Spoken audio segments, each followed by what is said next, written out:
Magandang araw po sa inyong lahat mga kababayan at welcome back dito po sa ating munting channel Pinas News Review, kung saan re-reviewin po natin ang mga mahalagang balita dito sa Pilipinas. Mga simpleng komento sa mga issue dito sa Pinas. At eto nga mga kababayan, naloko na. Duterte binalaan na rin si PBBM, original PDEA list. Hawak na rin ni Duterte. PBBM pinagsasalita na. So yan mga kababayan ang ating aalamin mula po rito kay Showbiz Fanatics. Yan. Nasa description po ang full video link ng video ito. Subscribe nyo na po si Showbiz Fanatics. Yan mga kababayan. At kung bago ka pa lang at di pa po napag-subscribe sa ating munting channel, please don't forget to subscribe at click na rin po ang bell notification para updated po kayo sa lahat ng ina-uploads nating reaction video. At ito na nga, sama-sama at sabay-sabay po natin pakinggan, panoorin at bigyan ng komento ang video ito. Ito na po.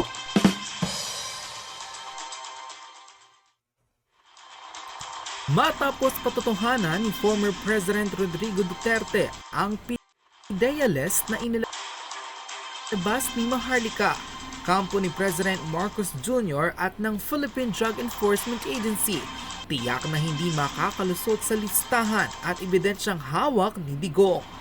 Sa isang iglap, pinasabog ni dating Pangulong Rodrigo Duterte ang isa sa mga di umano'y marami nitong alas na hawak at ebidensya magpapatunay na hindi kathang-isip kundi may buong katotohanan ang nooy dating senador na si Bongbong Marcos at aktres na si Maricel Soriano na di umano'y nagdudurog at kumpirmadong hindi lamang nasa pre-operation list kundi nasa watchlist din pala ng Philippine Drug Enforcement Agency o PDEA.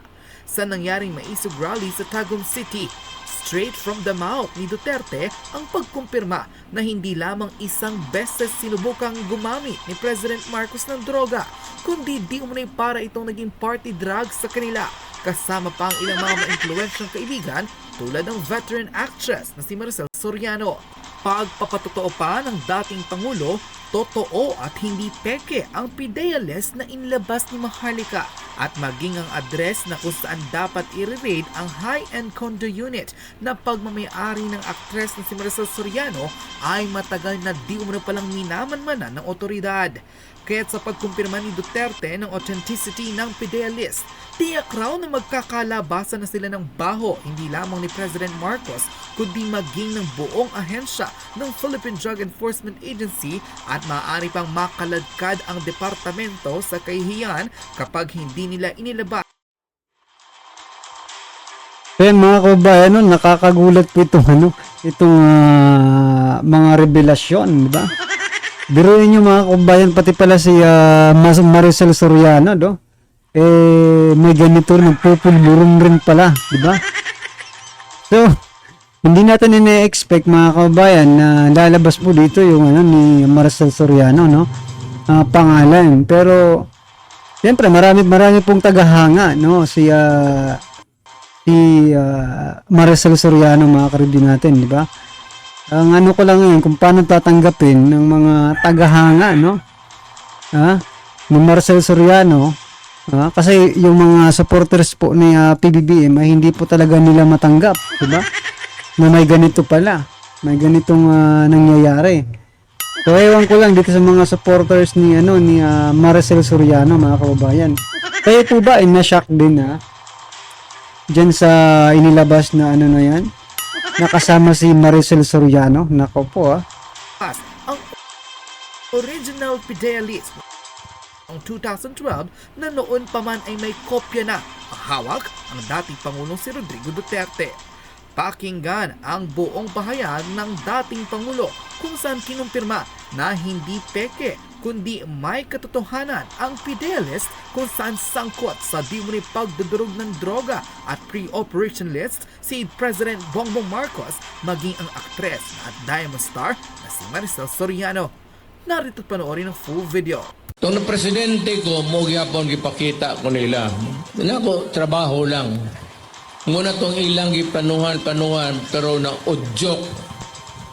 Kay ang katong plano sa PDEA, mag-raid unta ngadto sa unit, sa condo unit ni Soriano, Maricel, dito man sila pulburon. Ibawa man mo ng tao kay sige naangari opisyal nga usahay ka ng bagos buntag siguro. Lili mo ko ng ba kayo.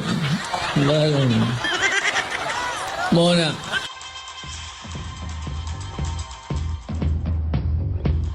Ayaw mong sugot. Mura lang ako mensahe. Ayaw mong sugot, anak. Kay nga naman, ang ayan bang si Marcos magpadugay? Ang ayan ba si Marcos o natagaan pa na itong termino? Kung sa may rason, kung sa may iyang abilidad. Bangag! Ako, mayor ba ko? Kay doon magigugos military. Doon magigugos military. Na yung mga military nga na-assign sa PDEA, ipakita gyud naagyud katong nigawa sa mga dokumento. Ako'y unang nakikita adto nga sibilyan. Ipakita na sa ako yung nangutana ang mga military na ako. Wa na ako sila ginago nga basta trabaho lang mo. Trabaho lang mo. Kung sa'y maaptan sa inyong trabaho muna na, di po ko gusto mong sugo, kaya di po ko maingon gusto mangunay o isig katao nga naas ka serbisyo sa gobyerno. Mayor Malanggo, Senador Godo, sa'yo trabaho lang mo. Itong presidente ko, mo gyapon gipakita ko nila. Ako, trabaho lang. Muna itong ilang gipanuhan, pero na udyok. Kay ang katong plano sa PDEA mag-raid unta ngadto sa unit sa condo unit ni Soriano, Maricel. Dito man sila pulburon.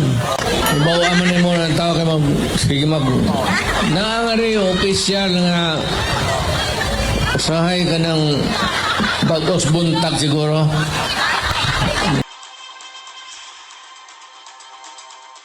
Kaya mga kababayan, narinig niyo po mula po kay dating Pangulong Duterte, no? Na kino-confirm nga na talagang totoo, no, yung PDEA list ni or yung dokumento na ipinakita ni Ma'am Maharlika.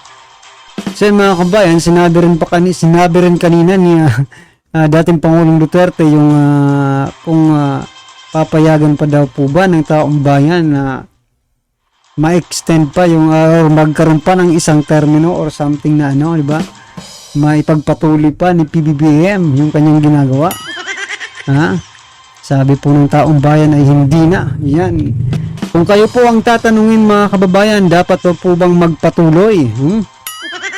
Itong mga ginagawa or itong administrasyon ni PBBM. Ngayon pong nalaman po natin, no, na mayroon palang ganito. Sa buhay po ng ni PBBM, meron palang ganitong nangyari. At ang mahirap pa nito mga kabayan, hindi naman siya presidente noon 'di ba? Pero hindi rin siya official po rin siya ng gobyerno. Dahil senador po siya nung nangyari, no? Itong pagpupulburon mga kababayan with Maricel Soriano. So yan mga kababayan, kung i-analyze mo pala mga kababayan, no, itong mga nangyayari ngayon, noon pa pala niloloko na po tayo. Senador pa lang po mga kababayan nagloloko na. Hindi na po para sa bayan yung kanyang pagsisilbi, no? Kasi kung para sa bayan, talagang iiwasan mo yan. Yan po ang number 1 na kalaban ng bayan. Tapos, magiging ganyan ka, diba? Unacceptable po yan, mga kababayan. Kaya, kayo, ano po ang nyo, Dapat pa po bang magpatuloy ang administrasyong ito? Nako. Ayan po, ay opinion lang natin. Wala pong mga kababayan. Opinion lang po ito, no? Ha?